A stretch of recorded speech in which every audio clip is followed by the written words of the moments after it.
nak ajak kamu main satu permainan yang sangat seronok. Nama permainan ni lampu hijau, lampu merah.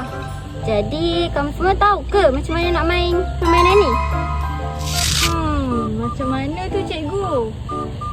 Tak tahulah cikgu. Cepatlah cikgu, nak main sekarang. Siapa yang sampai dekat cikgu dulu, dia akan dapat star. Siapa yang bergerak bila cikgu cakap lampu merah tu, dia akan kalah. Faham? Dapat bintang? Saya nak menang. Saya pun nak menang juga. Jom. Jom cikgu kita main. Abang semua, cara nak main permainan ni senang je. Cikgu akan berdiri di sana. Okey, mana murid? Dan apabila cikgu pusing ke belakang, cikgu cakap lampu hijau. Kamu semua kena lari ke arah cikgu dengan cepat ataupun berjalan dengan cepat.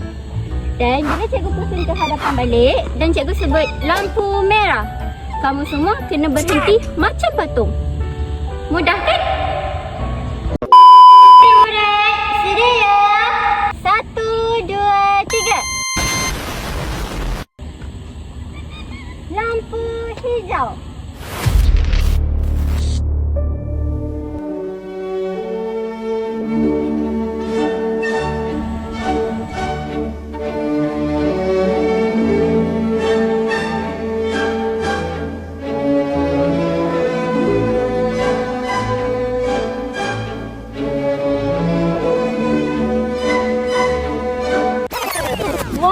Awak ni boleh berdiri tegak pakai satu kaki je. Wah, bagusnya. Lampu hijau.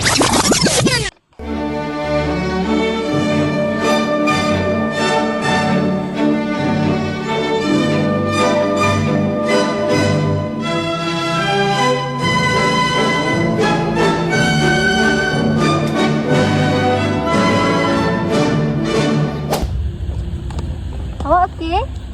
Saya okey je cikgu. Jangan sedih tau, cuba lagi tau. Okey cikgu. Amboi, seronoknya murid-murid. Lari sama-sama, jangan jatuh-jatuh tau. Lampu hijau. Ye, saya dah menang. Ye. Wow, hebatnya awak. Biasalah. Penat tak semua? Penat tapi seronok kan?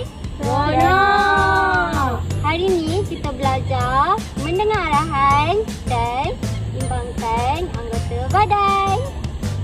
Wah, seronoklah. Nanti kita main lagi boleh? Saya pun nak main juga cikgu. Saya pun nak juga cikgu. Okey. Boleh. Nanti kita main lagi ya. Okey cikgu.